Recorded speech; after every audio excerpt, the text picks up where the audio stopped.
Welcome. I am Dr. Barry. I'm a licensed psychologist, and here we talk about psychology and true crime. I am streaming from my conference, so my background is a little different today. I am thankful to the hotel. They gave me a free upgrade. And so there's a cute little, let me see if I can go full screen.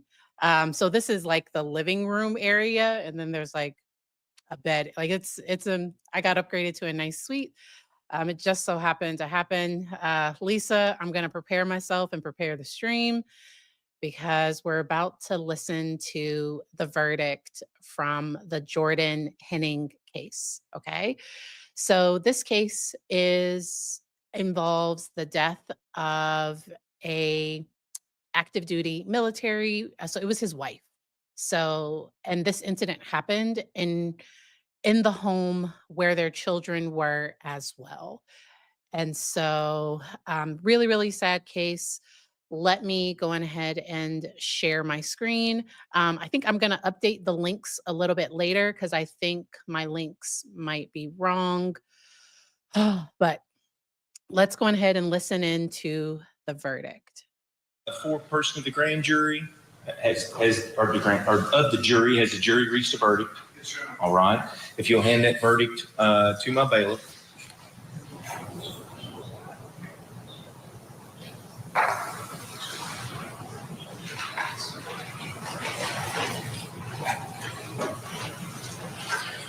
And before I read the verdict, is this verdict unanimous for all 12 jurors?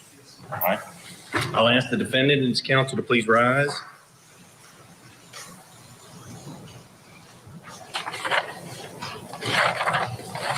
I want to caution everyone again, there will be no outburst. It's inappropriate for any parties, counsel, anyone else in the courtroom to react in any way to the verdict. So I'm looking back on page 11.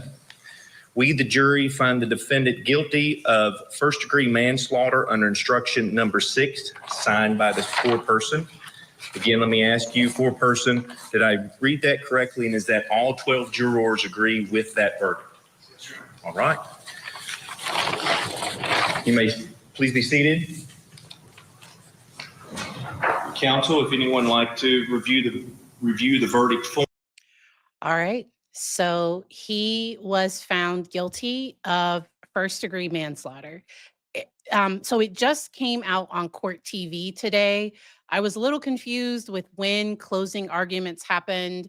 I do have the links to the state and the defense's closing arguments in this video. So court TV released those videos today.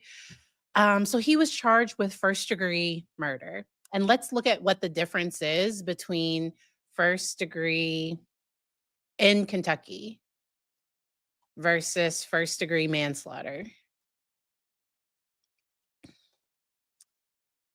Kentucky. All right.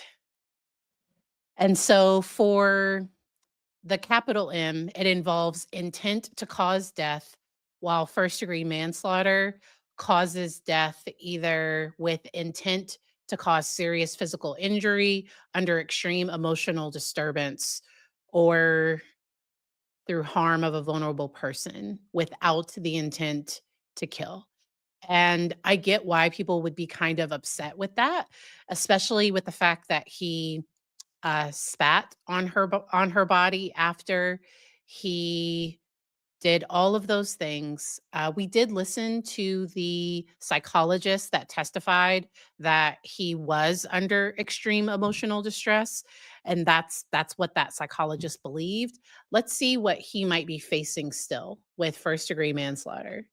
First degree manslaughter, Kentucky sentence. What's the sentence? Okay, so it looks like it's a class B felony. This is according to the Googles. So I don't know this for sure, but it looks like it's 10 to 20 years. That's what it looks like he might be facing. Yes. So after pew-pewing her 4 times and reloading the weapon and shooting her one more time, he spat on her body. So, yes, that's what he did. Ay, this is so hard. I'm glad that I got to hang out with you all today. I brought like my special, like I was so prepared. Like I brought my light, I brought my like I have my special camera. None of it worked. So I'm just on my MacBook, and I do have a microphone, but none of the other special equipment worked. This is just hotel lights and a microphone. That's what we're doing today. Um, uh, I I wonder, Lisa, and because his defense is that she was aggressive towards him. We heard them talk about his testicles over and over. And there were all of these allegations.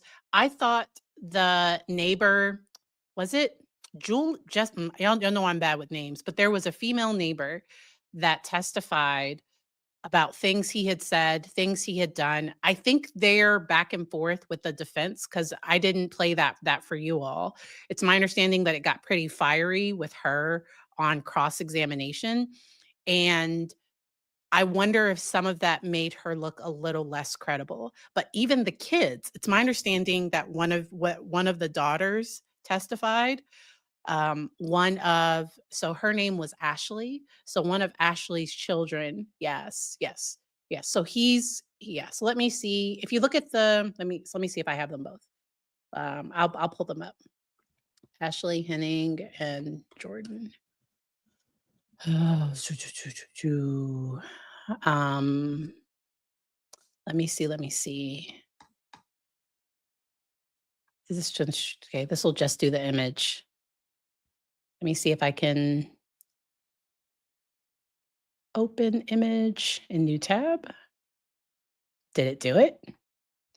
I think it did it. Okay, so I think I can share this other tab. Here we go. And they were both active duty military. It seemed like he tried to also use his service to kind of explain things. They tried to explain that this was a reflex and that he was trained to blah blah blah. Like they said all the things. The neighbors were there the day of the incident, and it's just very very sad. Very very sad. Yeah, Dominique, no worries. Yeah. So that's why I looked up the I pulled up the picture. I wonder. I wonder. Now, and this is I don't know the makeup of the jury. I don't know how many were men, how many were women. I don't know the racial makeup of the jury. I'm glad the jury found him guilty. And this is what the defense wanted. The defense wanted him to be found guilty of the lesser crime. They did not want him to be found guilty of murder. They did not. He did testify in this trial, and so if you didn't watch my other coverage from Tuesday, I did cover his testimony. To me, it it didn't come off, I don't know. It was tough, and there were recordings in the home, leading up to the incident, and I think there might be a recording of the incident. And Lisa, I honestly wonder if he had done it and the kids weren't there, I wonder if the jury would have thought there was more planning in it. I wonder if the fact the children were there, if for the jury, that's like you really did snap to do that in front of with your kids right upstairs. Who would do that? And that's where jurors are regular people. And so there's a part of me that wonders, because the kids were there, did that make it did that make it a different thing? It's my understanding the kids were upstairs. I don't think but the kids heard everything. They were in a home. It's my understanding that Ashley, the wife, sent the kids upstairs because things were escalating, and one of the kids ran next door to get the neighbor Jimmy, and Jimmy did testify in this trial, and But then when the neighbors left and the kids were upstairs, this is what happened. To me, there were times that it seemed like she was running from him, like she was trying to create space from him and he was going after her because he tried to make her out to be the aggressive person. And I don't know what was happening in their relationship. I don't know what was happening in their marriage. I do respect the decisions of juries. It's a hard thing. I am glad that at minimum he was convicted of something. My heart goes out to the kids. I do believe. Oh, somebody said so. I didn't realize that. So I don't know enough to know which of the kids were biologically his. Um, But either way, the fact that this happened with children in the home, that was very concerning. I did think it was interesting that one of the neighbors thought that he might have had a plan to blame it on his PTSD and a plan to blame it on taking testosterone, and who knows? This is what the jury decided. I think the state did a good job. The parts of this trial that I was able to watch, Court TV has it clipped up into different segments. It's my understanding that some things might have been streamed live. I still haven't seen all of it. So this incident occurred in Kentucky, I believe, like because they're both active duty military. They were both active duty military, and this was in 2023. The incident occurred at the family home. I do have an overview of the incident down. So it was June 26th, 2023, and at the time she was sergeant first class, and the Army promoted her after her death to master sergeant. Which is just my heart breaks for the kids, and I hope they have good support. Um, it does sound like they are gonna break contact with him. It didn't that's just based on what's on some of the testimony.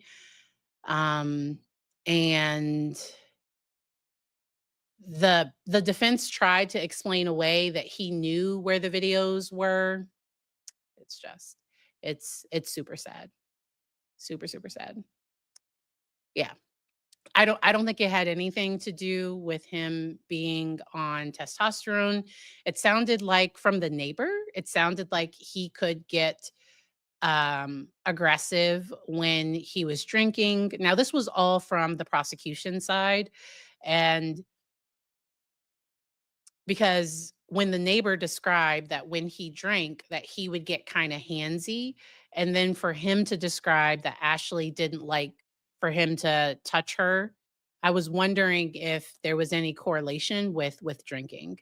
And this was right after her birthday party. So she had a birthday party with and they were cleaning up for the birthday party, and he tries to explain that, like, oh, I was trying to do this good thing for her, but just super, super sad case. As always, my heart breaks for the kids, but I'm glad that we were able to chat about this one. And then Lisa, thank you for sending me that other case of the stepmother that locked her stepson away, like, for 20 years. And, yeah, he's in his 30s now, and, so I am gonna dive deeper into that one, and I'll probably cover that one tomorrow. So I am gonna go live tomorrow, and, we will talk about that case tomorrow. I am not going live on Saturday, because I'll be getting home, getting back, hanging out with my kiddo and all those good things. So I'm going live today and then on yeah, so today and tomorrow. That'll be my lives for this week. That it's that That story is just so bizarre. And so, Lisa, thank you for recommending it. And I will have to check out Grizzly True Crimes coverage of that case. I did receive your email. Thank you for that. And I will take a look at it. I will take a look at it. Uh hmm, okay. Mm. Wow, wow, wow. So I hope you all enjoy the rest of your evening. I appreciate you all, and I hope you all enjoy the rest of your day. I will see y'all next time. Bye.